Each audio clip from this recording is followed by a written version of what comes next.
Today I'm going to show you guys a prototype of the Epoch Hawk.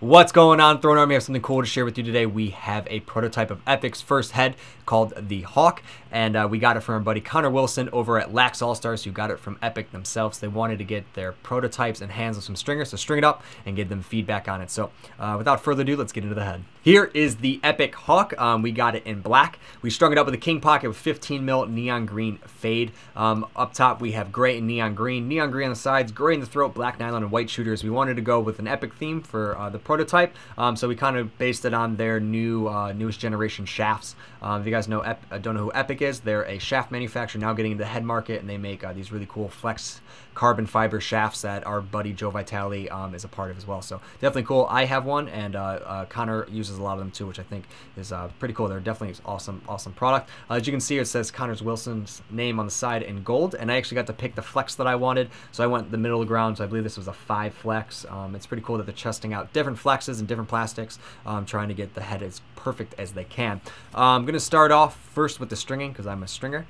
We put a king in this, which is a nice mid-high. We did that because of the shape of the head, which we'll get into a second, but strung up pretty easily. It's got a bunch of sidewall holes and really has that nice mid-high defined pocket with a great channel because of the holes and also the shape of the head itself. I'm going to walk you kind of through the first kind of most drastic design parts of the head. I'm not going to do kind of my end full review of this because it is a prototype, and I'm looking forward to giving them feedback and then getting a final production model and really giving you guys my final opinion on it. But craziest thing is there's very little offset. It actually, for like the 3/4 of the head, is pretty much flat, and at the end towards the scoop it completely drops out, which is a pretty cool new way to look at things. I mean, it's an old way of looking at things, but modernizing it and then, you know, trying something different, which I really like. Probably my favorite thing about this head is not only because it's a prototype and that's cool, is that it's not just an Evo ripoff. They're trying something different for their first head, which takes a lot of balls in many ways, so I respect that, and it's just pretty cool. So that's one thing that's pretty crazy, and how I think they engineered that they can get away with that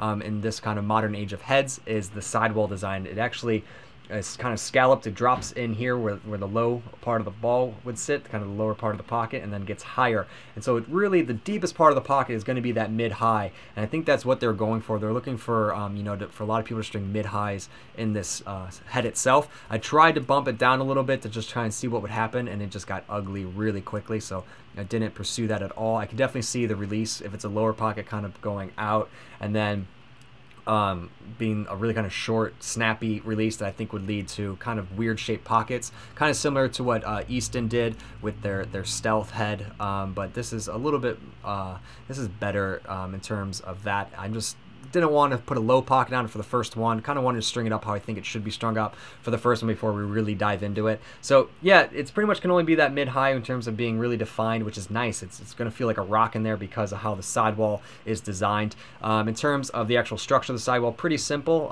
You know, just back and forth arches that make triangles. Very simple, but effective design. In the throat, we actually have a hole down here that I think is going to get covered with the ball stop that I actually saw. It's a prototype, so it doesn't have it, similar to the Proton Power. And up top here in the scoop, they actually have some ridges, which I think is to grip the ball, which is a cool little effect. It would have been cool to see a little E in there for Epoch, but I like the kind of line design that they have here. And probably the most aggressive thing besides the whole offset and sidewall is actually how drastic the scoop to the sidewall is. It actually is almost a point, which I think is cool. It has a really unique look to it, and you definitely can from afar tell what head it is, which I definitely like. It's universal spec, so all the way down the same exact measurement, and that's pretty much everything. I don't want to go too far into it. I didn't get to play with it or throw with it or anything like that. They just wanted to string it up.